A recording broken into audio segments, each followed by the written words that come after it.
ஒரு விசுவாசியுடைய ஒரு ஸ்டேட்டஸ், ஒரு நிலை என்ன என்பதை குறித்து நிருபங்களில் என்ன சொல்லப்பட்டிருக்கிறது? அநேகம் அருமையான காரியங்கள் சொல்லப்பட்டிருக்கின்றன. அதில் இன்றைக்கு ஒன்றை நாம் கற்றுக்கொள்ளப் போகின்றோம். விசுவாசிகளுக்கு கிடைத்திருக்கிற இயேசு கிறிஸ்துவை விசுவாசித்த காரணத்தினாலே, அவருடைய சிலுவை மரணத்தின் மூலம் வருகிற மீட்பை விசுவாசித்த காரணத்தினாலே, விசுவாசத்தை ஏற்றுக்கொண்ட காரணத்தினாலே அவர்களுக்கு கிடைத்த புதிய நிலை, ஸ்டேட்டஸ் என்ன? அதிலே ஒன்று ரோமர் 5:9 நாம் படிக்கலாம். வாசியுங்கள். இப்படி நாம் அவருடைய இரத்தத்தினாலே நீதிமான்கள் ஆக்கப்பட்டிருக்க, கோபாக்கினைக்கு நீங்களாக அவராலே நாம் ரட்சிக்கப்படுவது அதிக நிச்சயமாமே. நீதிமான்கள், அதுதான் ஒரு ஃபர்ஸ்ட் அழகான ஸ்டேட்டஸ். விசுவாசிகளுக்கு, இயேசு கிறிஸ்துவை விசுவாசித்து அந்த ரட்சிப்பை பெற்றுக்கொண்டவர்களெல்லாம் நீதிமான்கள் ஆக்கப்பட்டிருக்கிறோம்.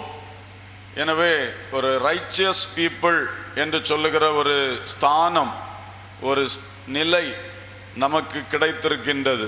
அதை குறித்து நாம் சில காரியங்களை இன்றைக்கு தியானிக்கலாம். நீதிமான்கள் ஆக்கப்பட்டிருக்கிறோம். நமக்கு பெயர் நீதிமான்கள். எப்படி இந்த நீதி நமக்கு கிடைத்தது என்பதை குறித்து நிருபங்களில் பல விவரங்கள் சொல்லப்பட்டிருக்கின்றன. அதிலே பவுல் சொல்லக்கூடிய முக்கியமான காரியங்கள், ஒன்று, அவர் சில கேள்விகளை கேட்கிறார். முதலாவது, இந்த நீதி உங்களுக்கு கிரியையினாலே கிடைத்ததா அல்லது கிருபையினாலே கிடைத்ததா என்று சொல்லி ஒரு கேள்வி எழுப்புகிறார். கிரியையினாலே உண்டான நீதியா, கிருபையினாலே உண்டான நீதியா? ரோமர் 4ஆம் அதிகாரத்திலே முதல் 8 வசனங்களில் இந்த காரியங்கள் சொல்லப்பட்டிருக்கிறது. அதிலே முக்கியமாக 4ஆம் வசனத்தை வாசிக்கலாம். கிரியை செய்கிறவனுக்கு வருகிற கூலி கிருபை என்று எண்ணப்படாமல் கடன் என்று எண்ணப்படும். கிரியை செய்கிறவனுக்கு வருகிற கூலி அது கடன் என்று சொல்லப்படும். ஒருவன் ஒரு கிரியையை செய்கின்றான் என்றால் அந்த கிரியை அவன் யாருக்காக செய்தானோ அந்த நபர் கிரியை செய்தவனுக்கு கடனாளி. உதாரணமாக, நமக்கு ஒருவர் லேபர் ஒர்க் பண்ணுவதற்காக வருகிறார். நமக்காக அவர் மண்வெட்டி எடுத்து காலையிலிருந்து சாயங்காலம் வரை வேலை செய்கிறார். ஆகவே வேலை வாங்கின நாம் அவருக்கு கடனாளியாக இருக்கிறோம். அவர் போகும் பொழுது அவருடைய கூலியை, அந்த கடனை தீர்த்து விட வேண்டும். அவர் நமக்கு ஒரு கிரியை செய்திருக்கிறார் என்றால் நாம் அவருக்கு கடனாளி, கொடுக்க கடனாளி. அந்த கிரியைக்கு தகுந்த கூலியை நாம் கொடுக்க வேண்டும். ஆகவே அது ஒரு கடன். அந்த கடனை தீர்த்து தான் அவரை அனுப்பி வைக்க வேண்டும். அதுபோல எந்த ஒரு கிரியை செய்யும் பொழுது கிரியைக்கு கிடைக்கிறதுக்கு பேரு ஒரு கூலி, கூலி என்பது.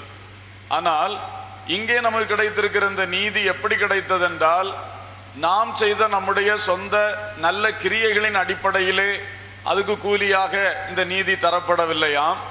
என்ன சொல்லப்பட்டிருக்கிறது? 5ஆம் வசனம். ஒருவன் கிரியை செய்யாமல் பாவியை நீதிமான்களாக்குகிறவரிடத்தில் விசுவாசம் வைக்கிறவனாயிருந்தால் அவனுடைய விசுவாசமே அவனுக்கு நீதியாக எண்ணப்படும். இங்கே ஒருவன் கிரியையே செய்யவில்லை, ஆனால் அவன் தேவன் பேரில், பாவிகளை நீதிமானாக்கக்கூடிய கர்த்தர் பேரில் விசுவாசம் வைத்தான். அந்த விசுவாசமே அவனுக்கு நீதியாக எண்ணப்பட்டது. இதுதான் ஆச்சரியமான ஒரு காரியமாக இருக்கிறது. எனவே இந்த நீதி நமக்கு எப்படி கிடைத்தது? நீதிமான்கள் என்று சொல்லுகிறோமே, தேவனுக்கு முன்பாக நிற்க திராணி வந்து விட்டதே, பழைய பாவிகள் அல்லவா, இப்பொழுது நம்முடைய பெயர் நீதிமான்கள். இந்த நீதி எப்படி நமக்கு கிடைத்தது? நாம் செய்த நற்கிரியையின் அடிப்படையில் கிடைக்கவில்லை. நாம் செய்ததெல்லாம் மோசமான கிரியைகள், பாவங்கள். ஆனால் ஒரு காரியம், நாம் அந்த தேவன் மேல் விசுவாசம் வைத்தோம். இந்த தேவன் பாவிகளை நீதிமானாக்கக்கூடியவர், இவரால் முடியும். ஏனென்றால் இந்த இயேசு கிறிஸ்து அதுக்காக இரத்தம் சிந்தி மரித்திருக்கிறார். எனவே இவரை விசுவாசித்தால் எந்த பாவியையும் இவர் நீதிமானாக்கி தேவாதி தேவனுக்கு முன்பாக நிறுத்த இவரால் முடியும் என்ற அந்த விசுவாசம் நம்மை நீதிமானாக மாற்றிவிட்டது. அந்த விசுவாசத்தின் மூலம் பாவங்களை அறிக்கை செய்தோம். இயேசு நம்முடைய பாவங்களை மன்னித்தார், நீதிமானாக மாற்றினார். எனவே ஒரு பக்கம் கிரியை, மறுபக்கம் விசுவாசம். கிருபை என்று சொல்லுகிறோம். கிருபை என்பது தேவனுடைய பாகத்திலிருந்து வரக்கூடியது. அந்த கிருபையை பெற்றுக்கொள்ளுகிறதுக்கு மனுஷனுடைய பாகத்திலிருந்து வெளிப்பட வேண்டியது விசுவாசம். எனவே கிருபை அண்ட் விசுவாசம் சேர்ந்ததுதான்.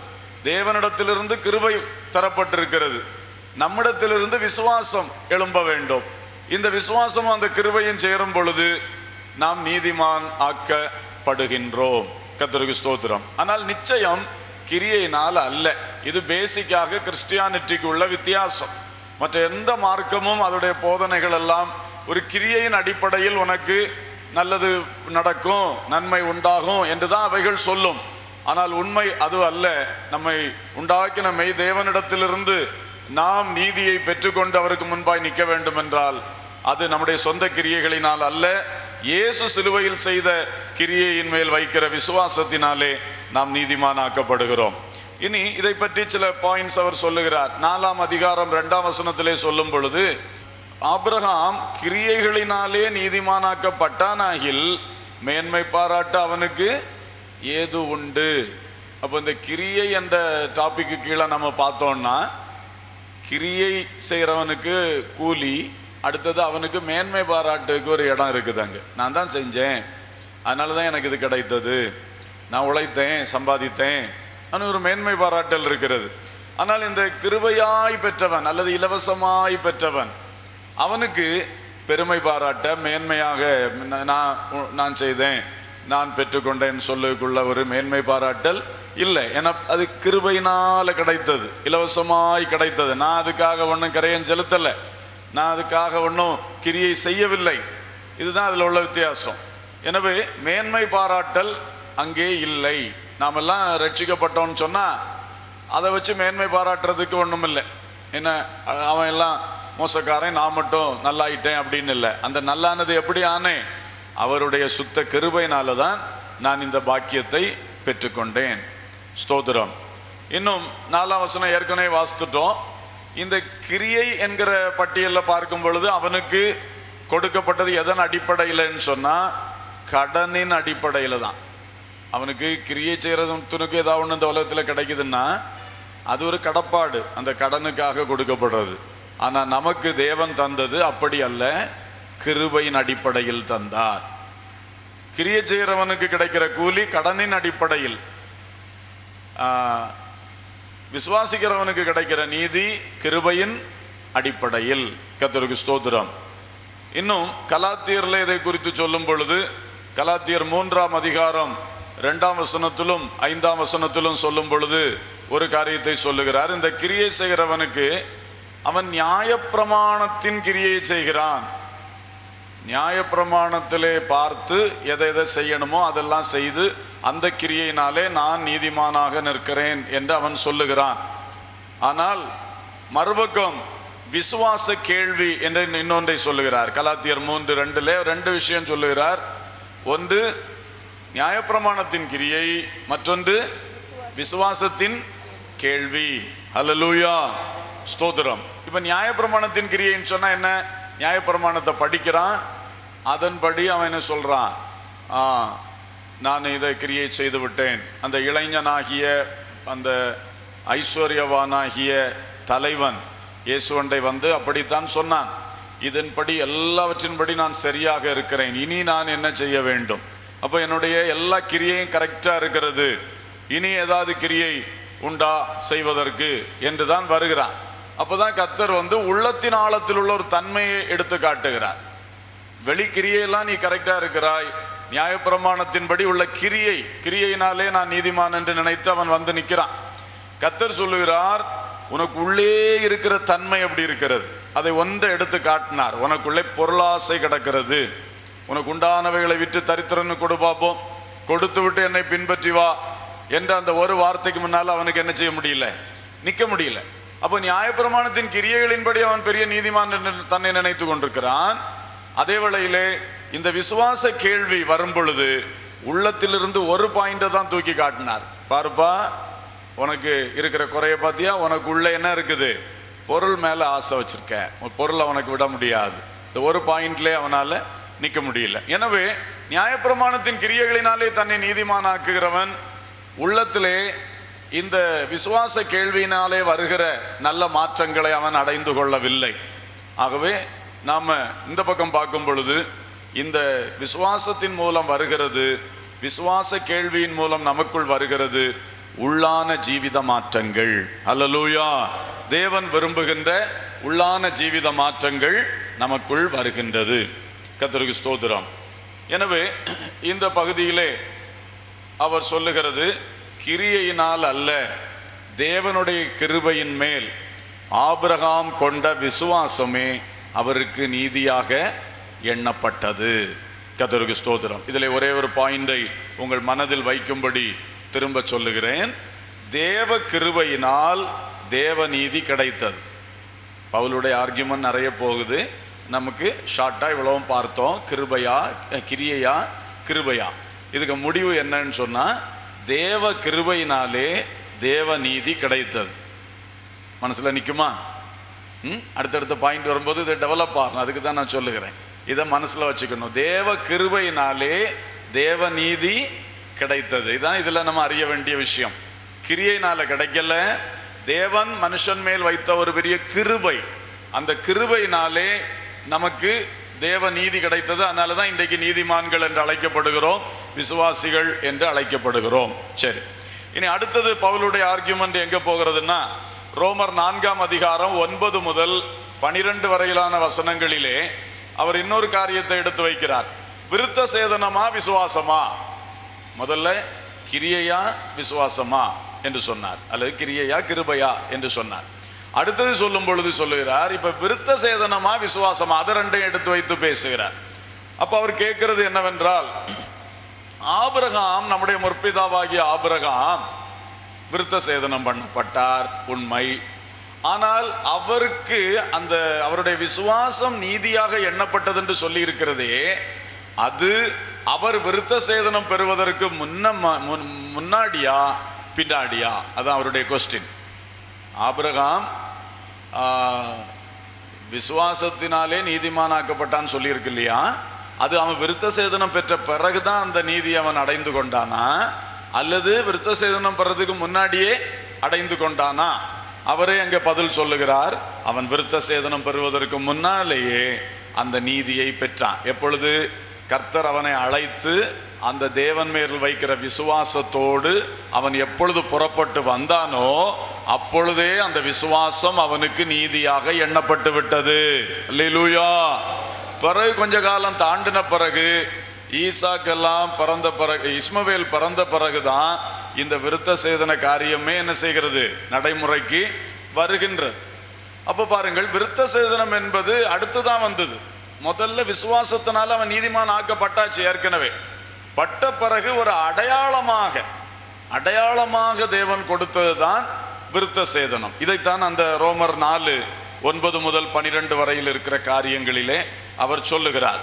எனவே விருத்த சேதனமா விசுவாசமா என்று பார்க்கும் பொழுது, விருத்த சேதனத்தை விட விசுவாசம் தான் பெருசு. இப்போ நமக்கு புரியணும்னா இன்னொரு ஆஸ்பெக்ட்ல இதை எடுத்துக்கொள்ளலாம். விசுவாசம் முந்தி வந்தது, விருத்த சேதனம் அதுக்கு அடையாளமா வந்தது. இதே மாதிரி புதிய ஏற்பாட்டில் விசுவாசம் முந்தி வர வேண்டும், ஞான ஸ்நானம் அடுத்து வர வேண்டும். அதுதான் மார்க்கு 16:16 என்ன சொல்லுகிறது, விசுவாசம் உள்ளவன் ஆகி ஞான ஸ்நானம் பெற்றவன் ரட்சிக்கப்படுவான். அப்போ ஆபிரகாம் எப்படி முதல்ல விசுவாசத்துக்குள்ள வந்துவிட்டு பிறகு அதற்கு அடையாளமான விருத்த சேதனத்தை பெற்றானோ, அதே போல புதிய ஏற்பாட்டு விசுவாசிகளாகிய நாமும் விசுவாசத்துக்குள் வந்துவிட்டு பிறகு அதற்கு அடையாளமான ஞான ஸ்நானத்தை என்ன செய்ய வேண்டும், எடுக்க வேண்டும். ஞான ஸ்நானம் எந்த பாவியையும் நீதிமானாக்காது, அதை நீங்க புரிந்து கொள்ளணும். பாவம் மன்னிக்கப்படுதல் ஞானஸ்நானத்திலே நடக்கிற காரியம் அல்ல, அது அதுக்கு முன்னாலேயே நடக்க வேண்டிய காரியம். அல்லேலூயா. இந்த மனம் திரும்புதல், விசுவாசத்துக்குள் வருதல் என்பது ஃபர்ஸ்ட் நடக்கணும். மனசுக்குள்ள அந்த மாற்றம் வர வேண்டும். நான் ஒரு பாவி என்று உணர்ந்து தேவ சமூகத்தில் என்னை ஒத்துக்கொண்டு என் பாவங்களை அறிக்கை செய்து இயேசு கிறிஸ்துவிடத்திலிருந்து பாவ மன்னிப்பாகிய மீட்பை பெற்றுக்கொள்கிறேன். அப்பதான் நான் விசுவாசத்துக்குள் வருகிறேன். இந்த விசுவாசம் உள்ளவன் ஆன பிறகுதான் அடையாளமாக என்ன எடுக்க வேண்டும், ஞானஸ்நானம். இன்றைக்கு சிலர் இந்த விசுவாசத்துக்குள்ள ஆகாமலே ஞானஸ்நானம் பெறுவார்கள். ஞானஸ்நானம் எடுத்த உடனே பாவம் மன்னிக்கப்பட்டுரும் நினைக்கக்கூடாது. பாவம் மன்னிக்கப்பட்டவர்களுக்கு தான் ஞானஸ்நானம் கொடுக்கப்பட வேண்டும். சும்மா ஒரு பாவியை பிடிச்சி எத்தனை தடவை முக்கி விட்டாலும் அந்த ஆள் என்ன செய்யாது, அந்த முக்குனதுனால திருந்த போகிறது கிடையாது, முக்குனதுனால அவருக்கு பரலோகமும் கிடையாது. முதல்ல இருதயத்திலே விசுவாசம் வர வேண்டும். விசுவாசம் உள்ளவன் ஆன பிறகு என்ன செய்ய வேண்டும், ஞானஸ்நானம் பெற வேண்டும். எனவே இங்கே சொல்லப்பட்டிருக்கிறது அடுத்த காரியம், அவருடைய அடுத்த ஆர்குமெண்ட் பாயிண்ட்ல நாம் கற்றுக்கொள்ள வேண்டிய இரண்டாவது காரியம், மனித விசுவாசத்தினால் தேவநீதி கிடைத்தது. முதல்ல என்ன சொன்னோம், தேவ கிருபையினால் தேவநீதி கிடைத்தது. அடுத்தது என்ன சொல்லுவோம், மனித விசுவாசத்தினாலே தேவநீதி கிடைத்தது. ரெண்டும் ரெண்டு சைடாகும். தேவன் தர்றது தேவ கிருபை, மனுஷன் பாகத்தில் மனுஷன் செலுத்த வேண்டியது விசுவாசம். இதனாலே நமக்கு வரக்கூடியது என்னது, தேவனுடைய நீதி. சரி, இனி மூன்றாவது ஒரு காரியத்துக்குள்ளே நாம் கடந்து செல்லலாம். மூன்றாவது அவருடைய ஆர்கியூமெண்ட் பாயிண்ட், நியாயப்பிரமாணமா விசுவாசமா? இதெல்லாம் அவர் அந்த நாளிலே யூதர்களை கண்முன் வைத்து நிறைய காரியங்களை பேசுகிறார். ஆனால் நாம் இந்த நீதியை எப்படி பெற்றுக்கொண்டோம் என்கிற விஷயத்திலே இதை கற்றுக்கொள்வது நமக்கும் பிரயோஜனமானது. அப்போ முதல்ல கிரியையா விசுவாசமா அல்லது கிரியையா கிருபையா? ரெண்டாவது விருத்தசேதனமா விசுவாசமா? மூன்றாவது நியாயப்பிரமாணமா விசுவாசமா? இதை குறித்து நிறைய எழுதியிருக்கிறார். ரோமர் 4ஆம் அதிகாரம் 13 முதல் 15 வரைக்கும், 13 முதல் 25 வரைக்கும் இந்த காரியம் சொல்லுகிறார். நியாயப்பிரமாணமா விசுவாசமா என்பதை குறித்து சொல்லுகிறார். திரும்ப ரோமர் 7ஆம் அதிகாரத்திலே முழுவதும் இதை பற்றி பேசுகிறார். அப்புறம் கலாத்தியர் நிருபத்திலே 3ஆம் அதிகாரத்திலே 10ஆம் வசனம் தொடங்கி அப்புறம் 4ஆம் அதிகாரம் முழுவதும் இவைகளை பற்றி சொல்லுகிறார். இப்போ நியாயப்பிரமாணம் அந்த நாட்களிலே மக்கள் இதெல்லாம் அவங்களுக்கு போராட்டம். யூதர்களாயிருந்து விசுவாசிகளாய் வர்றவங்க அந்த பழைய விருத்த சேதனம் தான் மேலானதா விசுவாசம் மேலானதா என்று அவங்களுக்கு பிரச்சனை. அவங்களுடைய அந்த நியாயப்பிரமாணம் பெருசா, இந்த விசுவாச பிரமாணம் பெருசா, அதையும் பற்றி கொள்ளணுமா, அதை விடணுமா என்றெல்லாம் பல குழப்பங்கள். அதனால அவர் நிறைய காரியங்களை எழுதுகிறார். இதுலையும் நம்ம ரெண்டு சைடா பார்ப்போம். ஒரு சைடு நியாயப்பிரமாணம், அடுத்த சைடு விசுவாசம். மோசையினால் கொடுக்கப்பட்ட நியாயப்பிரமாணம், கிறிஸ்துவினால் வந்த விசுவாசம். இந்த ரெண்டு காரியங்களை வைத்து பார்க்கும் பொழுது இதில் இவர் சொல்ல வருகிற விஷயம் என்னவென்றால், ரோமர் 4ஆம் அதிகாரம் 13ஆம் வசனம் வாசியுங்கள். அன்றியும் உலகத்தை சுதந்தரிப்பான் என்கிற வாக்குத்தத்தம் ஆபிரகாமுக்காவது அவன் சந்ததிக்காவது நியாயப்பிரமாணத்தினால் கிடையாமல் விசுவாசத்தினால் வருகிற நீதியினால் கிடைத்தது. இங்க என்ன சொல்ல வர்றாரு, ஒரு பெரிய சுதந்திரம் ஆபிரகாம் கிடைத்தது அல்லவா, நீயும் உன் சந்ததியும் உலகத்தை சுதந்தரிப்பீர்கள் என்று சொல்லி, அந்த சுதந்திரம் ஆபிரகாமுக்கு நியாயப்பிரமாணத்தினால கிடைத்ததா அல்லது விசுவாசத்தினால கிடைச்சதான்னு கேட்கிறார். நமக்கு நல்லா தெரியும், ஆபிரகாம் காலத்தில் நியாயப்பிரமாணம் கொடுக்கப்படவே இல்லை, மோசே காலத்தில் தான் கொடுக்கப்பட்டது. ஆனால் அதுக்கு முன்னாடியே ஆபிரகாம் விசுவாசத்தினால என்ன பெற்றுக்கொண்டாயிற்று, ஒரு பெரிய சுதந்திரத்தை பெற்றுக்கொண்டார். உலகத்தை சுதந்திரிப்பா என்கிற பெரிய வாக்கு தத்தம், ப்ராமிஸ், பெரிய வாக்கு தத்தத்தை பெற்றார். அப்ப இந்த பெரிய வாக்கு தத்தம் அவருக்கு எதனால் கிடைத்தது என்றால், நியாயப்பிரமாணத்தினாலே கிடைக்கவில்லை, அவருக்கு விசுவாசத்தினாலே கிடைத்தது. அல்லேலூயா, ஸ்தோத்திரம். இதான் மூன்றாவது சொல்ல வேண்டிய குறிப்பு. மனித விசுவாசத்தினால் வருகிற தேவ நீதியினால் வாக்கு தத்தம் கிடைத்தது. முதல்ல சொன்னோம் தேவ கிருபையினால் தேவ நீதி கிடைத்தது. அடுத்து சொன்னோம் மனுஷனுடைய விசுவாசத்தினாலே அந்த தேவ கிருபையினாலே தேவ நீதி கிடைத்தது. இப்போ மனுஷனுடைய விசுவாசத்தினாலே தேவன் தரக்கூடிய அந்த தேவ நீதியினாலே ஒரு வாக்கு தத்தம் நமக்கு கிடைத்தது. ஸ்தோத்திரம். அப்போ வாக்கு தத்தம் நியாயப்பிரமாணத்தினால கிடைக்கல, அதுக்கு முன்னாடியே அவனுக்கு கொடுக்கப்பட்டாச்சு. விசுவாசம், இந்த விசுவாசம் பெரிதென்பதை பவுல் எடுத்தெடுத்து காட்டுகிறார். அதுக்கு தான் இந்த பாயிண்ட்ஸ் எல்லாம் கொண்டு வருகிறார். எல்லாவற்றிலும் ஆபிரகாமை முன்னிறுத்தி, ஏனென்றால் யூதர்கள் ஆபிரகாம் சொன்ன அவ்வளவு பெரிய மனுஷனா வைத்திருக்கிறார்கள், எங்களுடைய முற்பிதா என்று பெருமையோடு வைத்திருக்கிறார்கள். அந்த மனுஷனுடைய வாழ்க்கையில் உள்ள அந்த விசுவாசத்தை எடுத்து சொல்லி அதுக்கு பிறகு வந்ததெல்லாம் இந்த நியாயப்பிரமாணம், இந்த விருத்த சேதனம், இவைகளை எல்லாம் அவர் தட்டி பேசுகிறார். கர்த்தருக்கு ஸ்தோத்திரம். ஏனென்றால் இந்த நியாயப்பிரமாணமும் விருத்த சேதனமும் இப்பொழுது கிறிஸ்து வெளிப்படுத்தி இருக்கிற இந்த நல்ல விசுவாசத்தை இவர்கள் விசுவாசத்துக்குள் வராமல் போக தடையாக இருந்துவிடக் கூடாது என்பதற்காகத்தான் பவுல் இதெல்லாம் சொல்லுகிறார். இப்போ இந்த 4 அதிகாரம் 13 வசனத்தின்படி வாக்கு தத்தம் சட்டத்தினால் அல்லது நியாயப்பிரமாணத்தினால் வராது, விசுவாசத்தினால் தான் கிடைக்கும். இனி இந்த வாக்கு தத்தம் எதற்கு? 16 வசனம், ஆதலால் சுதந்திரமானது கிருபையினால் உண்டாகிறதா இருக்கும்படிக்கு அது விசுவாசத்தினாலே வருகிறது. நியாயப்பிரமாணத்தை சார்ந்தவர்களாகிய சந்ததியாருக்கு மாத்திரமல்ல, நம் எல்லாருக்கும் தகப்பனாகிய ஆபிரகாமுடைய விசுவாசத்தை சார்ந்தவர்களான எல்லா சந்ததியாருக்கும் அந்த வாக்குத்தத்தம் நிச்சயமாய் இருக்கும்படிக்கு அப்படி வருகிறது. ஸ்தோத்திரம். இதனாலே ஒரு பெரிய சுதந்திரம் கிடைக்கிறது. சுதந்திரம். வாக்குத்தத்தம் எதற்கு? ஒரு பெரிய சுதந்திரத்தை பற்றின வாக்குத்தத்தம். ஆபிரகாமுக்கும் அப்படிதான், கானான் தேசத்தை சுதந்தரிப்பாய் என்ற வாக்குத்தத்தம். நமக்கும் ஒரு பெரிய வாக்குத்தத்தம், பரலோக ராஜ்யத்தை, நித்திய ஜீவனை சுதந்தரிப்போம் என்கிற பெரிய வாக்குத்தத்தம். கர்த்தருக்கு ஸ்தோத்திரம். அன்றைக்கு ஆபிரகாமு கிடைத்த வாக்குத்தத்தத்தை போல நமக்கு கலாத்தியர்ல எழுதியிருக்கிறது பரிசுத்த ஆவியை குறித்த வாக்குத்தத்தம். அந்த பரிசுத்த ஆவியை குறித்த வாக்குத்தத்தத்துக்குள்ளே நமக்கு வாக்கு பண்ணப்பட்டிருக்கிறது தான் நித்திய ஜீவனாகிய சுதந்திரம். இதற்காக இப்பொழுது இந்த சுதந்திரம் என்பதும் நியாயப்பிரமாணத்தினால் கிடைக்கிறது அல்ல, விசுவாசத்தினால் கிடைக்கிறது. விசுவாசத்தினால் கிடைக்கிறது. இதில் திரும்ப ஆபிரகாமை குறித்து அவர் சில காரியங்களை எழுதுகிறார்.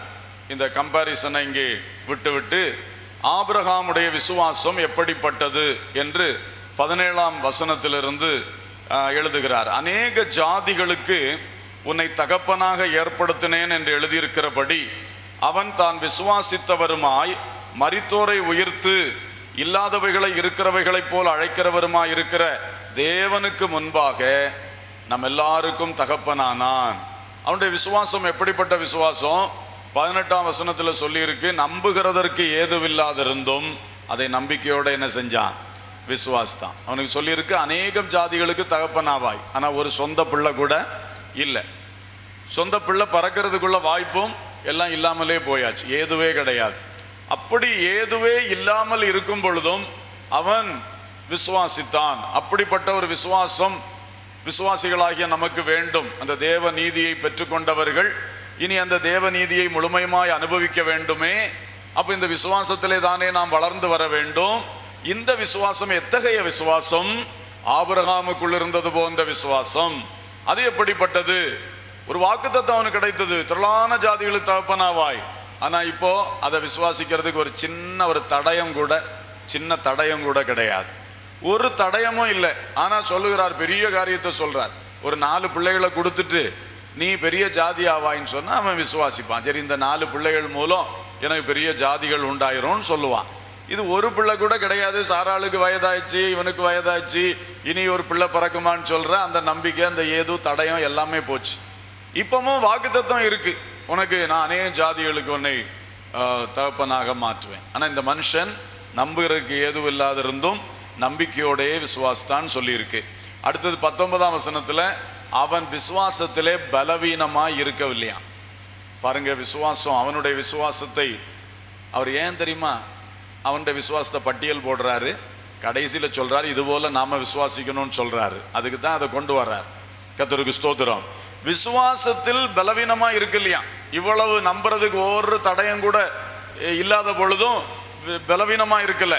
அவன் ஏறக்குறைய 100 வயதுள்ளவனா இருக்கும் போது தன் சரீரம் செத்து போனதையும் சாராளுடைய கர்ப்பம் செத்து போனதையும் எண்ணாதிருந்தான். இந்த விசுவாசத்துக்கு அவனுக்கு உள்ள இருந்த பெரிய ஒரு பிளஸ் பாயிண்ட் என்னன்னா, அவன் சில காரியத்தை எண்ணல. அவனுடைய சிந்தனையில சில காரியத்துக்கு இடம் கொடுக்கல. எது? ஏன் சரீரம் செத்து போச்சு, சாராளுடைய கற்பம் செத்து போச்சு என்கிற உலகத்தில் உள்ள உண்மைகளுக்கு. உண்மைதானே? இது பொய்யா?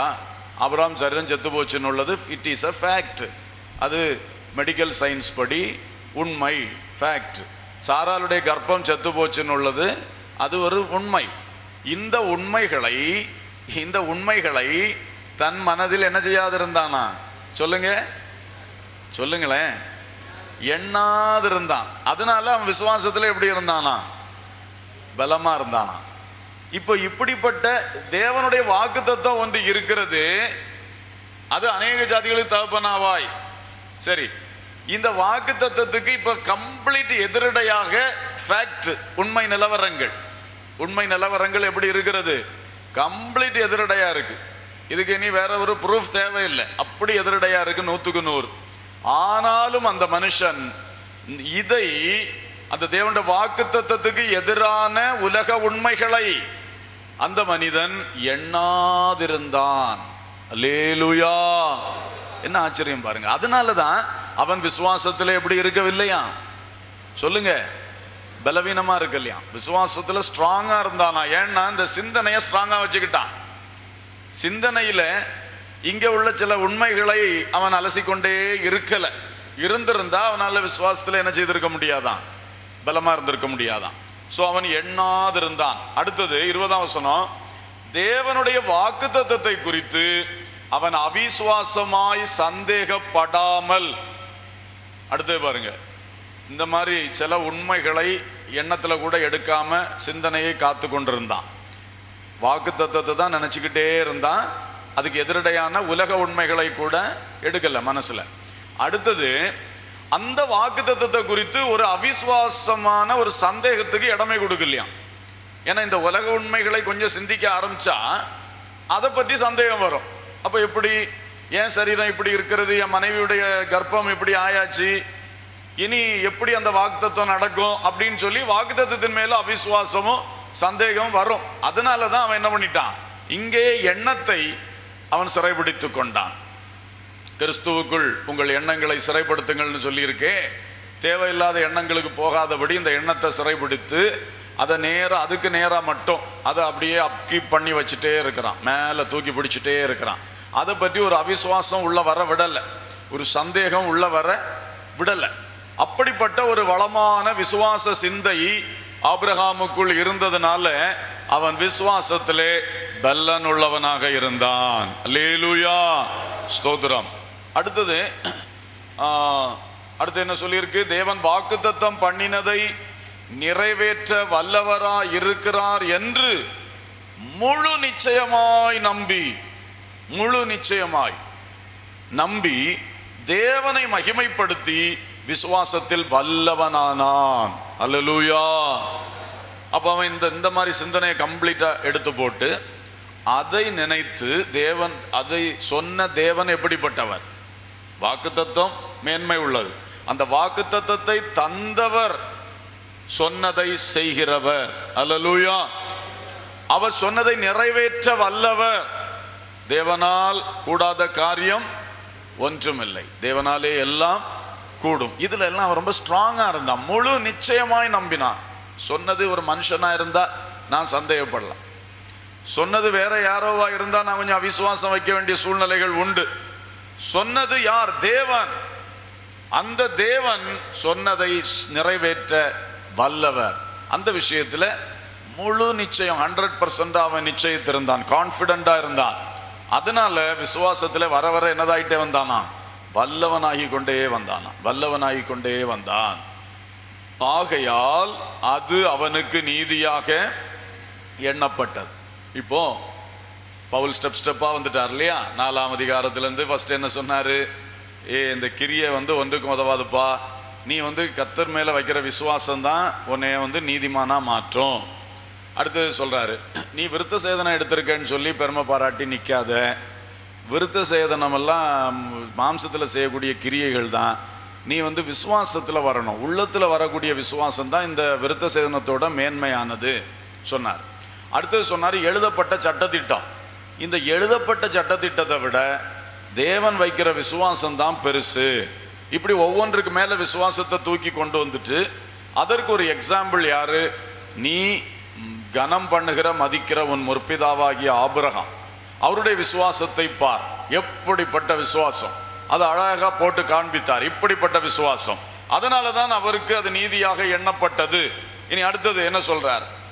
இனி வாசிங்க, 23 இருந்து வாசிங்க. அது அவனுக்கு நீதியாக எண்ணப்பட்டது என்பதும் அவனுக்காக மாத்திரமல்ல நமக்காகவும் எழுதப்பட்டிருக்கிறது. நம்முடைய கர்த்தராகிய இயேசுவை மரித்தோரிலிருந்து எழுப்பினவரை விசுவாசிக்கிற நமக்கும் அப்படியே எண்ணப்படும். அவர் நம்முடைய பாவங்களுக்காக ஒப்பு கொடுக்கப்பட்டும் நாம் நீதிமான்களாக்கப்படுவதற்காக எழுப்பப்பட்டும் இருக்கிறார். ஸ்தோத்திரம். இதுக்கு தான் அவர் கொண்டு வந்தார் இவ்வளவு நேரம். இப்போ இது அவருக்காக மட்டும் எழுதப்பட்டது அல்ல, இது யாருக்காக எழுதப்பட்டது? நமக்காகவும் எழுதப்பட்டது. நீங்கள் ஒரு நாளும் கிரியைகளிலே நம்பிக்கை வைத்து நிற்காதிருங்கள். எந்த ஒரு சரீர பிரகாரமான ஒரு கிரியைகள் அதிலே நம்பிக்கை வைத்து நிற்காதீங்க. எழுதப்பட்டிருக்கிற காரியங்கள் மட்டும், இந்த பூமிக்குரியதில் மட்டும் வச்சு நிற்காதீங்க. இது எல்லாவற்றுக்கும் மேலாக உள்ளத்திலே தேவன் தந்திருக்கிற விசுவாசம், அந்த விசுவாசத்தினாலே நீங்கள் எழும்பி நில்லுங்கள். அதுதான் உங்களை தேவனுக்கு முன்பாக நீதிமானாக என்ன செய்கிறது? மாற்றுகிறது. இப்போ நீங்க விசுவாசிக்க வேண்டியது எதை? அவனுக்கு விசுவாசம் என்ன? பிள்ளை இல்லாதவனுக்கு அநேகம் ஜாதிகளுக்கு நீ என்ன செய்வாய்? தகப்பனாவாயின்னு உள்ளதை விசுவாசத்தான். காரணம், எப்படி விசுவாசத்தான்? இந்த தேவன் மரித்தோரை உயிர்ப்பிக்கிறவர். என் சரீரம் செத்து போச்சு, சாராளுடைய கர்ப்பம் செத்து போச்சு, ஆனால் நான் விசுவாசிக்கிற தெய்வம் இந்த செத்து போனதை மரித்தோரை உயிர்ப்பிக்கிற தேவன் என்கிற ஒரு பெரிய விசுவாசத்தில் நின்றான். அதுபோல நம்முடைய கர்த்தராகிய இயேசுவை மரித்தோரிலிருந்து எழுப்பினவரை விசுவாசிக்கிற நமக்கும் அப்படியே எண்ணப்படும். அல்லேலூயா. நம்முடைய கர்த்தராகிய இயேசு கிறிஸ்து நமக்காக மரித்தார். 3ஆம் நாளிலே தேவன் அவரை உயிரோடு எழுப்பினார். இந்த நிகழ்ச்சியை, சிலுவையிலே உண்டான பாவபரிகாரமான பாவத்துக்கு பிராயச்சித்தமான மரணமும், அந்த மரணத்தினை அந்த பிராயச்சித்தத்தை முடித்த பிறகு இயேசுவை உயிரோடு எழுப்பி இன்றைக்கும் சுதந்திரிக்க போகிறவர்களுக்கு இரட்சகரும் ஆண்டவருமாக அவரை நிறுத்தி இருக்கிற அனுபவமும், இதை விசுவாசிக்கிற ஒவ்வொருவருக்கும் இது அந்த நீதிப்படி ஆகும். ஆபிரகாமுக்கு எப்படி அவனுடைய விசுவாச நீதியா எண்ணப்பட்டதோ அதுபோல நாமும் இந்த கர்த்தர் இயேசு கிறிஸ்துவின் மேல், இயேசு கிறிஸ்துவின் மரணத்தின் மேல், இயேசு கிறிஸ்துடைய உயிர்த்தெழுதலின் மேல், இயேசு கிறிஸ்துடைய வருகையின் மேல், அவருடைய ராஜ்யத்தின் மேல் வைத்திருக்கக்கூடிய பெரிய விசுவாசம்தான் நமக்கும் நீதியாக எண்ணப்பட்டு நீதிமான்கள் ஆக்கப்பட்டு தேவனுக்கு முன்பாக நிற்போம். ஹல்லேலூயா. இதான் அந்த அருமையான வரிசை. இன்னும் ரோமர் 7ஆம் அதிகாரத்தில் திரும்பவும் கொஞ்சம் பாயிண்ட்ஸ் சொல்லுகிறார். அதையும் கூட சேர்த்து படித்துக் கொள்வோம். இதே காரியம்தான். நியாயப்பிரமாணத்தை விட விசுவாசம் தான் பெருசுன்னு உள்ளதற்கு பல ஆர்கியூமெண்ட் பாயிண்ட்ஸ். சரி, இப்போ ரோமர் 7:1 முதல் 4 வரைக்கும் அவர் சொல்லுகிறது என்னவென்றால், எல்லாம் வாசிக்க நேரம் இல்லை, நானே சொல்றேன்.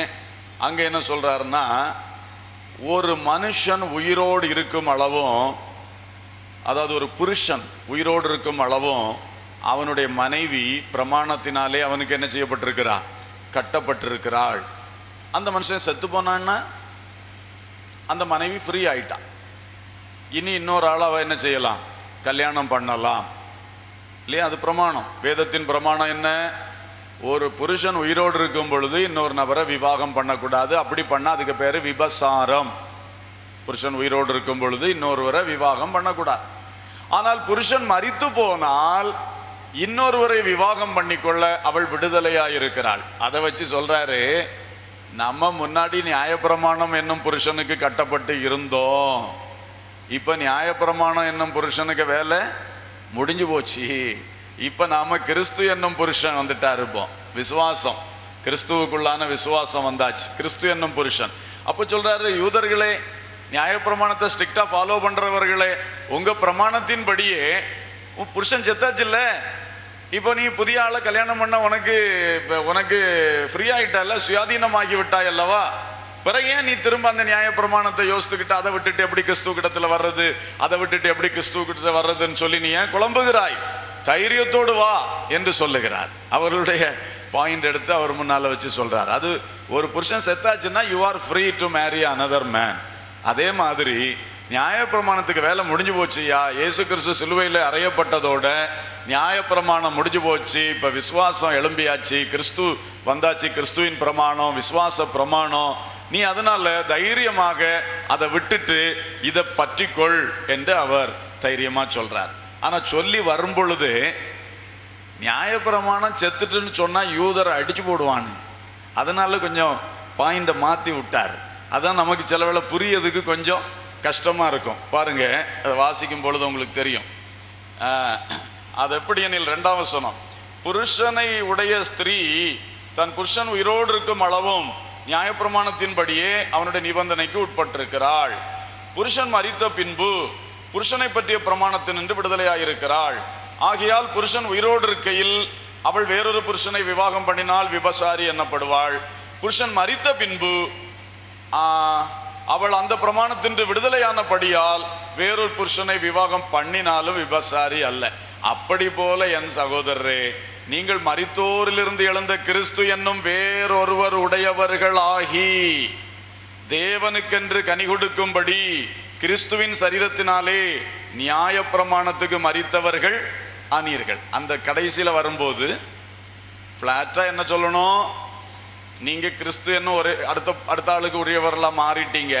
ஏன்னா உங்க நியாயப்பிரமாணங்கிற பழைய புருஷன் என்ன செய்தாச்சு, மரித்தாச்சு. அப்படி சொல்றதுக்கு பதில் கொஞ்சம் மாத்தி விட்டார். நீங்கள் நியாயப்பிரமாணத்துக்கு யாரா மாறிட்டீங்க, மரித்தவர்களா மாறிட்டீங்க. அது ஒரு சாஃப்ட் ஆக்கி விட்டாரே தவிர அர்த்தம் இதுதான்.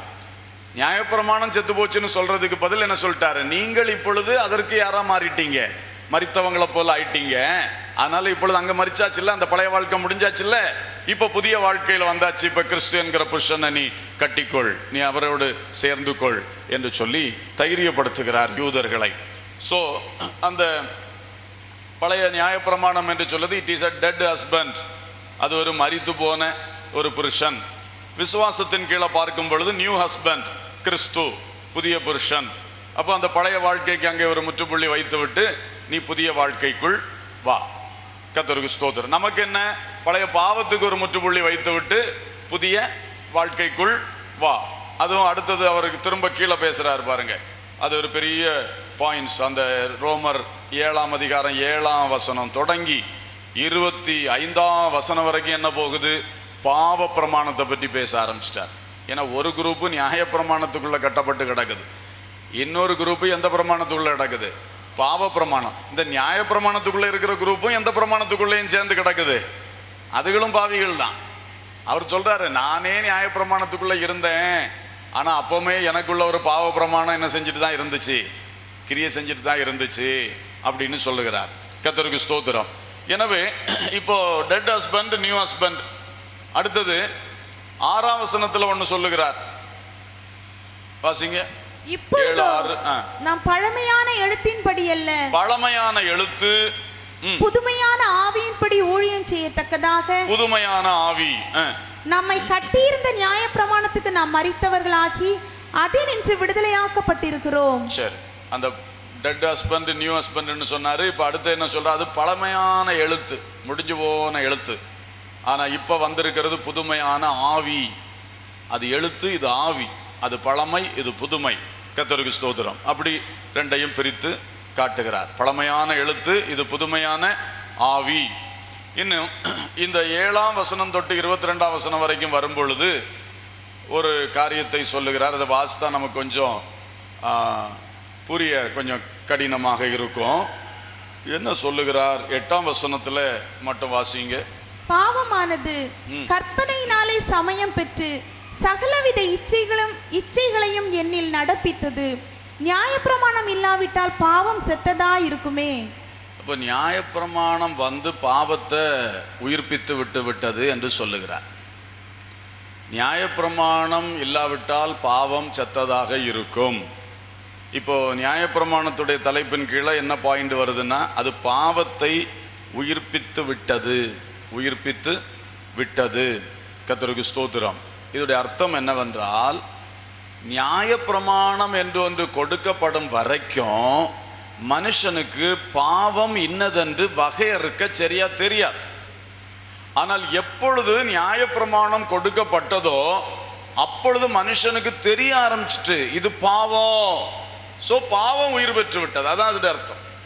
பாவம் உயிர் பெற்று விட்டதுன்னு அர்த்தம் என்ன, பாவம் ஏற்கனவே இருக்கு. ஆதியிலே ஏதேனிலே பிசாசு கொண்டு ஊட்டுனதிலிருந்தே பாவம் தான் இருக்கிறது.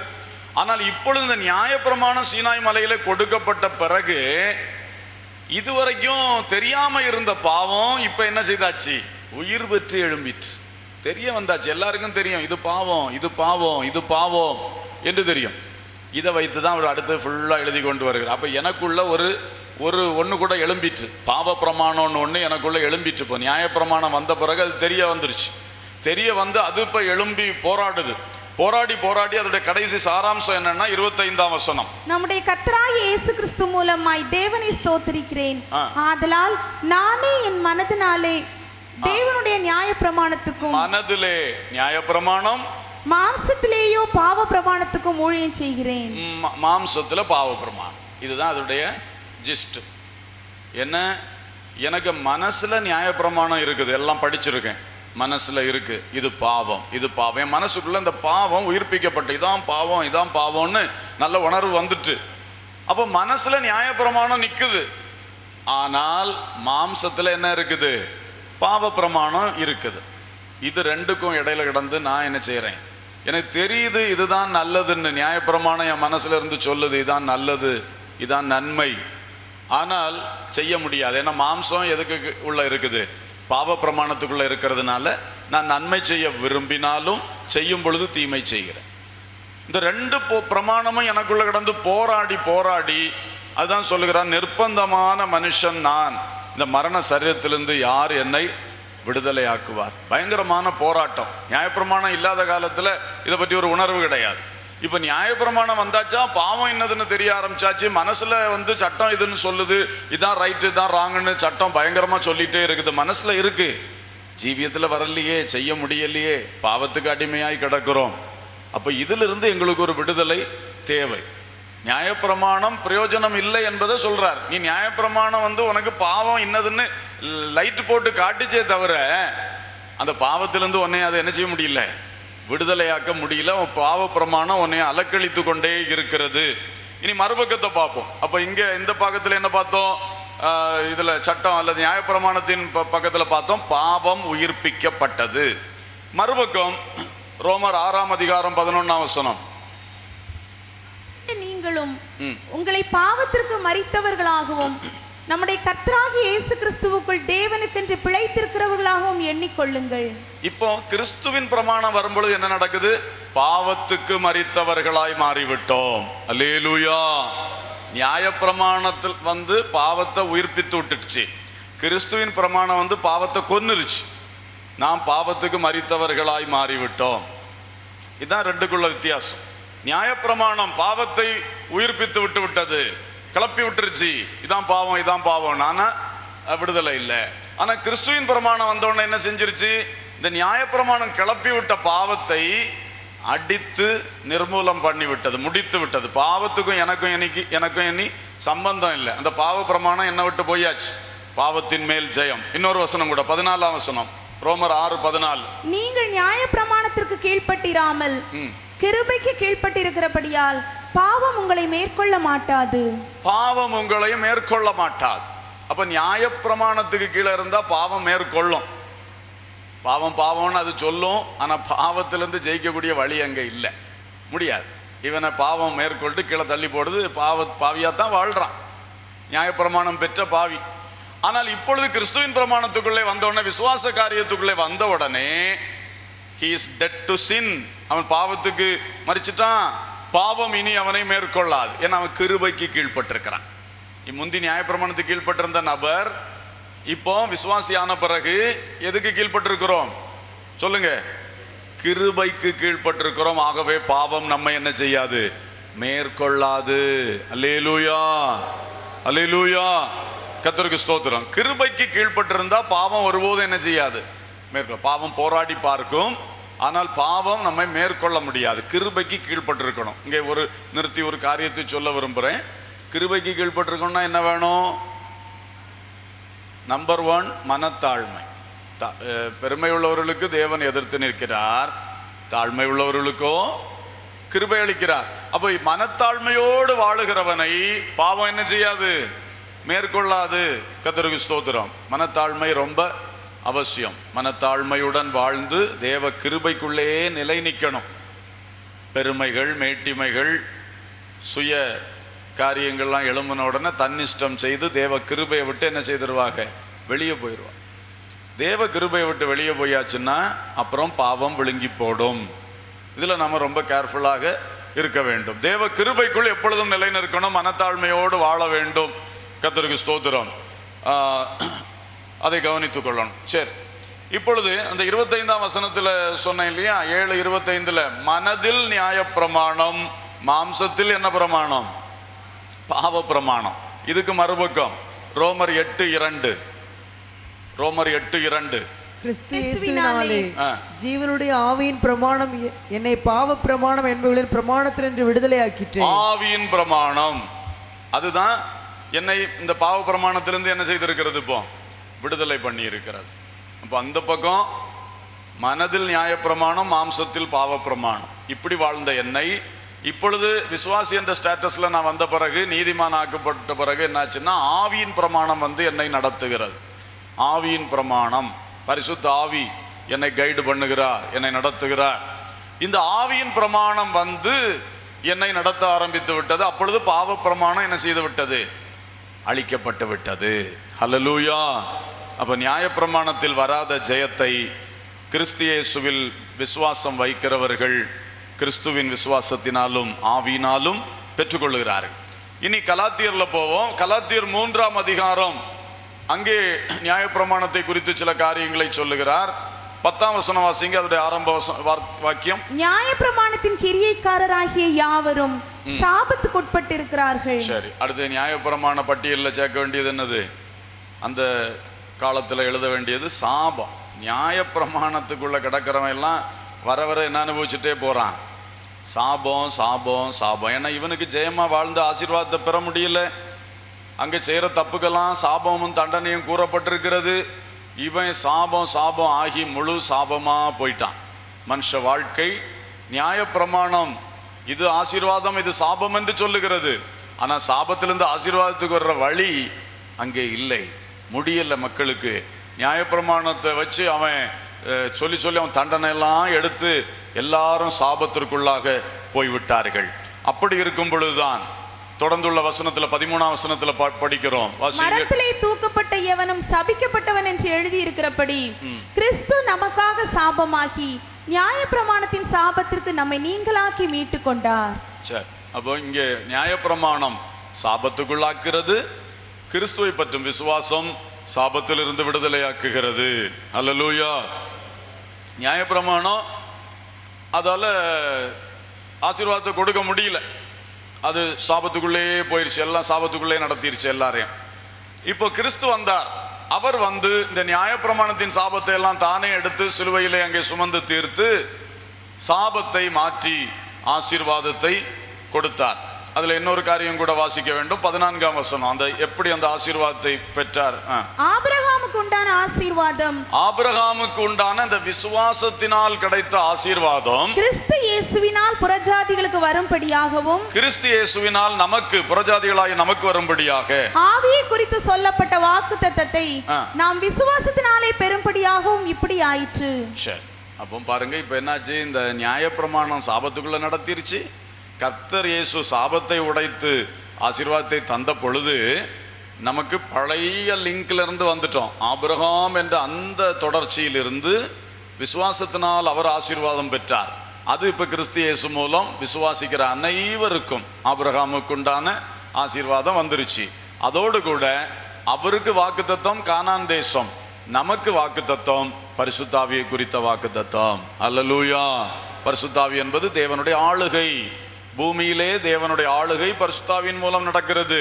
இனி முழுக்க முழுக்க தேவனுடைய ஆளுகை உள்ள நித்தியத்துக்குள்ளே நாம் போக இருக்கிறோம். ஆகவே தேவனுடைய ஆளுகை, தேவனுடைய ராஜ்யம், இன்னொரு வார்த்தையில் தேவனுடைய ராஜ்யம், கிங்டம் ஆஃப் காட். பரிசுத்த ஆவியை குறித்து இயேசு சொன்னார், நான் ஆவியினாலே பிசாசுகளை துரத்துறபடினாலே இதோ தேவனுடைய ராஜ்யம் உங்களுக்குள் வந்திருக்கிறது. அப்போ ஆளுகை, தேவனுடைய ராஜ்யமாகிய ஆளுகை வந்து விட்டது. அந்த பெரிய வாக்குத்தத்தத்துக்குள்ள நாம வந்துட்டோம். இப்ப அதை முன் ருசியாக இப்ப பரிசுத்தாவின் மூலம் அனுபவிச்சுட்டு இருக்கோம் தேவனுடைய ஆளுகை. இனி முழுமையாக அங்கே போய் அதை என்ன செய்ய போகிறோம்? அனுபவித்து மகிழ போகிறோம். இதுதான் நம்முடைய இன்ஹெரிட்டன்ஸ், நம்முடைய சுதந்திரம். கர்த்தருக்கு ஸ்தோத்திரம். ஹல்லேலூயா. ரைட். இன்னும் ஒன்றை சொல்லி, இன்னும் இந்த 3ஆம் அதிகாரத்தில் ஒன்றை கூட சொல்லுவோம். 24 வாசிங்க. இவ்விதமாக நாம் விசுவாசத்தினாலே நீதிமான்களாக்கப்படுவதற்கு நியாயப்பிரமாணம் நம்மை கிறிஸ்துவனிடத்தில் வழி நடத்துகிற உபாத்தியா இருந்தது. சரி, இனி நியாயப்பிரமாணத்தை குறித்து, இந்த நியாயப்பிரமாணம் ஒரு டீச்சர், ஒரு கைடு. என்ன இந்த நியாயப்பிரமாணம்? நம்மை கிறிஸ்துவை பற்றின விசுவாசத்துக்கு நேராக வழி நடத்துகிற உபாத்தியாக இருந்தது என்று சொல்லுகிறார். கொஞ்சம் கவனிப்பீங்களா? கொஞ்சம் தத்துவமாக தான் இருக்கு இல்லையா? சரி, பைபிளில் இதெல்லாம் சொல்லப்பட்டிருக்கு, நாம் கொஞ்சம் புரிந்து கொள்ள வேண்டிய தேவை. முதல்ல அங்கே வருவோம். ஆபிரகாமுக்கு கொடுக்கப்பட்டது என்னது? வாக்கு தத்தம். அடுத்தது மோசே, அவருக்கு கொடுக்கப்பட்டது என்னது? நியாயப்பிரமாணம். அடுத்தது கிறிஸ்து மூலமாய் வந்தது சுதந்திரம். 3 காரியம்: வாக்குத்தத்தம், நியாயப்பிரமாணம், சுதந்திரம். இப்போ இந்த வாக்குத்தத்தம் என்ன சொல்லுது? இந்த சுதந்திரத்தை தான் சொல்லுது. ஆபிரகாமுக்கு கொடுக்கப்பட்ட வாக்குத்தத்தம் பூமியிலே கானான் தேசத்தையும் நித்தியத்திலே அஸ்திபாரங்கள் உள்ள நகரமாகிய பரம எருசலேமையும் தான் சொல்லுகிறது. ஆபிரகாமுக்கு கொடுக்கப்பட்ட பிராமிஸ், வாக்குத்தத்தத்தில் இதெல்லாம் அடங்கி இருக்குது.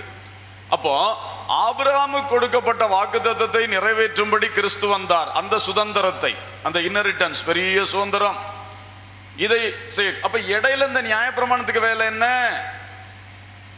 அதுதான் சொல்லியிருக்கு. இந்த நியாயப்பிரமாணம் இடைப்பட்ட காலத்தில் மக்கள் வழுவி போகாமல் இருக்கும்படி, அவர்களை கட்டி காக்கும்படி, அவர்களை இந்த ஆபிரகாமின் ஆசீர்வாதத்தின் வாக்குத்தத்தத்தின் நிறைவேறுதலாகிய கிறிஸ்து மூலம் வருகிற விசுவாச அந்த அனுபவத்தை பெற்றுக்கொள்வதற்கு வழி நடத்துகிற, கட்டி காத்து வழி நடத்துகிற ஒரு டீச்சர், ஒரு கைடாக நியாயப்பிரமாணத்தை கர்த்தர் கொடுத்தார். அல்லேலூயா. அப்ப அது இடைப்பட்ட காலத்துக்கு மக்களை பாதுகாக்கிறதுக்காக கொடுக்கப்பட்ட ஒன்றுதான். ஆனா உண்மை முக்கியமான காரியம் என்ன? ஆபிரகாம், அவனுக்கு கொடுக்கப்பட்ட வாக்குத்தத்தம், அதனுடைய நிறைவேறுதல் இயேசு கிறிஸ்து, அது மூலமாக நமக்கு வாக்குத்தத்தம் கிடைத்திருக்கிறது. இதுக்கு இடையில மக்களை சிதறி போகாமல் கட்டி காத்து கிறிஸ்து இயேசுக்கு நேராய் கொண்டு வருவதற்காக ஒரு உபாத்தி, ஒரு கைடு மாதிரி ஒருத்தர் இருந்து எல்லாம் பாதுகாத்து கொண்டு வந்து நடத்துறதுக்கு, அதுக்கு தான் நியாயப்பிரமாணம் உபாத்தியாக கொடுக்கப்பட்டது.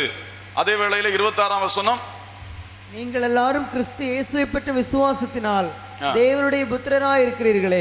அவர்கள் கிறிஸ்து இயேசுவுக்கு நேராய் வழிநடத்தப்படுகிறதற்கு நியாயப்பிரமாணம் உபாத்தியா, வழிநடத்துற உபாத்தியா இருந்துச்சு. ஆனா இப்போ நீங்க எல்லாம் புத்திரர் ஆயிட்டீங்க. எப்படி புத்திரர் ஆகிவிட்டீர்கள்? கிறிஸ்துவை பற்றும் விசுவாசத்தினால. அப்ப விசுவாசம் என்பது வாழ்வூட்டும் உருவாக்கியாக இருக்கிறது. நியாயப்பிரமாணம் என்பது வழிகாட்டும் உபாத்தியாக இருக்கிறது.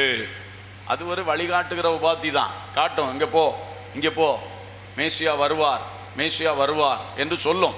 ஆனா விசுவாசம் என்ன செய்யும்? அதை பெற்று தரும். அந்த மேசியாவுக்கு நம்மை சகோதரர்களாய் மாற்றி, தேவனுக்கு புத்திரர்களாக மாற்றி நம்ம உருவாக்கிருச்சு. புதிய ஜீவியாய் உருவாக்கி விட்டது. தேவனுடைய புத்திரர் என்கிற ஸ்தானத்திலே கொண்டு நிறுத்தி விட்டது. இதுதான் உருவாக்குகிற ஒரு வாழ்வூட்டும் உருவாக்கி தான் விசுவாசம். மற்றது வழிகாட்டும் உபாத்தி. கர்த்தருக்கு ஸ்தோத்திரம். எனவே அதை நாம் புரிந்து கொள்ள வேண்டும். இதுதான் நியாயப்பிரமாணத்தினுடைய தன்மை. இன்னும் இந்த நியாயப்பிரமாணத்தை பற்றி அடுத்தது பிராக்டிக்கல் காரியங்களை சொல்லும் பொழுது 4ஆம் அதிகாரம், கலாத்தியர் 4ஆம் அதிகாரம் முழுவதுமாக சொல்லப்பட்டிருக்கிறதை நாம் பார்க்கிறோம். ஒரு காரியம் கூட சொல்லிடுவோம். அந்த இதில் 3ஆம் அதிகாரம் நம்ம படிக்கும் பொழுது 19, 20 ஆகிய வசனங்களில் வரும் பொழுது, கூர்ந்து படிக்கிறவர்களுக்காக மட்டும் சொல்லுகிறேன். அதில் படிக்கும்போது அதில் ஒரு காரியம் வருது. அப்படியானால் நியாயப்பிரமாணத்தின் நோக்கம் என்ன? வாக்குத்தத்தத்தை பெற்ற சந்ததி வரும் அளவும் அது அக்கிரமங்களின் நிமித்தமாக கூட்டப்பட்டு தேவதூதரை கொண்டு மத்தியஸ்தன் கையிலே கட்டளையிடப்பட்டது. மத்தியஸ்தன் ஒருவனுக்குரியவன் அல்ல, தேவனோ ஒருவர். இங்கே சொல்லியிருக்க. அப்போ நியாயப்பிரமாணத்தினுடைய வேலை என்ன? இந்த வாக்குத்தத்த சந்ததி, கிறிஸ்துவின் சந்ததி வரும் வரைக்கும் இந்த அக்கிரமக்காரர்களுக்காக, இவங்களை ரொம்ப அக்கிரமத்திலே போயிட்டு இருக்காங்களே, இவங்களை நீ செய்யறது அக்கிரமம்னு சொல்லி அவனை கொஞ்சம் கட்டி அவனை நிறுத்துவதற்காக கொஞ்ச காலம் அதுக்காக அதுக்காக என்னப்பட்டது? அதுக்காக அவன் நிமித்தமாய் கூட்டப்பட்டு அது தேவ தூதரை கொண்டு மத்தியஸ்தன் மூலமாக என்ன செய்யப்பட்டது? கொடுக்கப்பட்டது. மத்தியஸ்தன் யாரு? மோசே. தேவன் ஒரு பக்கம், இஸ்ரவேலர் ஒரு பக்கம், நடுவில் நிற்கக்கூடிய மத்தியஸ்தன் யாரு? மோசே. இப்படித்தான் அந்த நியாயப்பிரமாணம் கொடுக்கப்பட்டது. தேவன் ஒரு பக்கமும் மனுஷன் ஒரு பக்கமும், ரெண்டு பக்கமா நின்றுக்கிட்டு ஒரு மத்தியஸ்தரை வச்சு ஒழுங்கா நடைங்கப்பா, சட்டம் இதுதான் சொல்லி கொடுத்தார். ஆனால் அடுத்த வசனம், மத்தியஸ்தன் ஒருவனுக்குரியவன் அல்ல, தேவனோ ஒருவர் என்பதனுடைய உண்மை விளக்கம் என்னவென்றால், இந்த ஆபிரகாமுக்கு கொடுக்கப்பட்ட விஷயத்திலே மத்தியஸ்தன் கிடையாது. ஏனென்றால் தேவனும் ஆபிரகாமும் மட்டும்தான் அங்கே உடன்படிக்கை, ரெண்டு பேர் தான், நடுவில் ஆளு கிடையாது. அதை சொல்கிற வசனம் தான் இதை தமிழில் இப்படி ஷார்ட்டாக முடிச்சு போச்சு, அது நமக்கு புரியலை. ஆம்பிளிஃபைட் பைபிள் அதை படிக்கும் பொழுது தெளிவாக எழுதப்பட்டிருக்கு. ஏன்னா ரெண்டையும் வச்சு கம்பேர் பண்ணி தானே பேசிக்கொண்டே வர்றார். அப்போ சொல்கிறாரு, மற்றது மத்தியஸ்தனை கொண்டு கொடுக்கப்பட்டது. அப்போ தேவன் தூரமாக நிற்கிறாரு, ஒரு மத்தியஸ்தனை வச்சு கொடுப்பா, ஒழுங்கா இருக்க சொல்லுப்பா, அப்படி வருது. ஆபிரகாமுக்கு கொடுத்தது அப்படி இல்லை, நேரடியா மகனே உன்னை ஆசீர்வதிப்பேன்.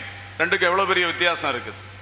ஆபிரகாமும் தேவனும் பண்ணின அந்த உடன்படிக்கை, அந்த வாக்கு தத்தத்தில் மத்தியஸ்தனே கிடையாது. அது ஒரு தேர்ட் பார்ட்டி மாதிரி வரல, டைரக்ட். மத்தியஸ்தன் ஒருவனுக்குரியவன் அல்ல, அதுதான் அதோடைய அர்த்தம். அந்த தமிழ் வார்த்தை அதில் சரியா அமையலை. மத்தியஸ்தன் அங்கே தேவையில்லை, அங்கே இருக்கல, தேவன் ஒருவரே, தேவனும் ஆபிரகாமும் நேரடியாக செய்தார்கள் என்பது அதோடைய அர்த்தம். ஸோ நேரடியாக செய்தனால அது ஒரு மேன்மையான ஒரு இதாக இருந்துச்சு, டைரக்ட். ஆனால் இங்கே அப்படி இல்லை.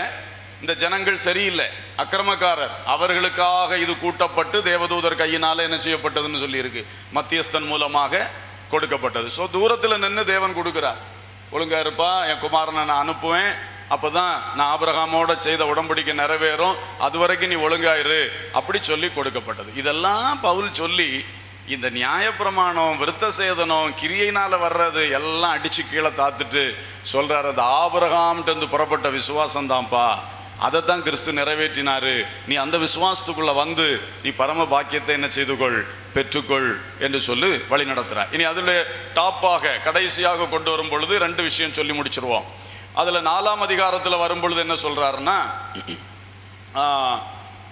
ஒன்று உலக வழிபாடுகள், அதை குறித்து சொல்லுகிறார். நீங்கள் ஏற்கனவே உலக வழிபாடுகளுக்குள் இருந்தீர்கள்.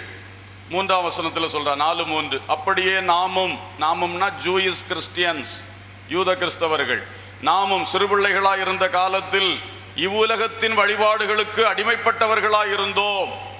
ஆனா இப்பொழுது கிறிஸ்டியன் பிலீவர்ஸ், அவங்க நீங்க கிறிஸ்துவுக்குள் வந்த பிறகு, நீங்க ஜூயிஸா இருக்கலாம், மற்றதா இருக்கலாம், எப்படியும் இதுல இருந்து கிறிஸ்துவுக்குள்ள வந்துட்டீங்கன்னா, 10ஆம் வசனம், நாட்களையும் மாதங்களையும் காலங்களையும் வருஷங்களையும் பார்க்கிறீர்களே. 9ஆம் வசனம், நீ திரும்ப உலக வழிபாட்டுக்குள்ள போயிட்ட, நாள் பார்க்கிற, மாதத்தை பார்க்கிற, காலத்தை பார்க்கிற, வருஷத்தை பார்க்கிற, you are observing all these. உலக வழிபாடு, சடங்காச்சாரம், உலகத்து மனுஷனுடைய காரியங்கள், இதெல்லாம் நீ அனுசரித்து கொண்டிருந்தாய். ஆனா இப்பொழுது விசுவாசத்துக்குள் வந்த பிறகு இதெல்லாம் இருக்கக்கூடாது. கலாத்தி சபையை நீ மறுபடி உன் கிரியைக்குள்ள போயிட்ட, பழைய கிரியைகளுக்குள்ள போறான்னு சொல்லி எச்சரிக்கிறார். இனி கடைசியாக அவர் அதை முடிக்கும் பொழுது 22ஆம் வசனத்திலிருந்து 25 வரைக்கும் நியாயப்பிரமாணத்தை எப்படி சொல்லுகிறார்? அடிமையானவள் ஆகார், சீனாய் மலை, மாம்சத்தின்படி பிறந்தவன், மாம்சத்தின்படியான சந்ததி, இப்பொழுது இருக்கிற எருசலேம், இவ்வளவு பேரும் யாருக்கு கொடுக்கிறார்? நியாயப்பிரமாணம். இந்த நியாயப்பிரமாணம் யாரு? ஆகார், அடிமையானவள், மாம்சத்தின்படி பிறந்தவன், மாம்சத்தின் சந்ததி, சீனாய் மலை, இப்பொழுது இருக்கிற எருசலேம். மறுபக்கம் 4ஆம் அதிகாரம் 26 முதல் 31 வரைக்கும் சொல்லும் பொழுது அங்கே அடுத்த சைட சொல்றார், விசுவாச சந்ததி. விசுவாசத்தை பற்றி சொல்லும் போது, சுயாதீனம் உள்ளவளுக்கு பிறந்தவர்கள், சாராள், பேர் சொல்லப்படாவிட்டாலும் சாராள், வாக்குத்தத்தத்து பிள்ளை, வாக்குத்தத்தத்தின் சந்ததி, ஆவிக்குரிய சந்ததி, சொல்லாவிட்டாலும் சியோன் மலை. எபிரேயர் 12:22 சொல்லுது, நீங்கள் சியோன் மலையின் இடத்துக்கு வந்தீர்கள். அது சீனாய் மலை, இது என்ன மலை? சியோன் மலை, மேலான எருசலேம். இதெல்லாம் கம்பாரிசன் படிக்கிறதுக்காக. சரி, இதிலெல்லாம் அழகான அர்த்தங்கள் இருக்கிறது நமக்கு தெரியும். நியாயப்பிரமாணம் அந்த அடிமையானவளை போல இருக்குது, எல்லாம் அடிமைத்தனத்துக்குள்ள கிடக்குது, மாம்ச சந்ததியை போல இருக்குது, எல்லாமே அதோடைய தன்மைகள் அப்படி தான் இருக்குது. அது சீனாய் மலையில் கொடுக்கப்பட்டது, அது இப்பொழுது இருக்கிற எருசலேமுக்கு சரி.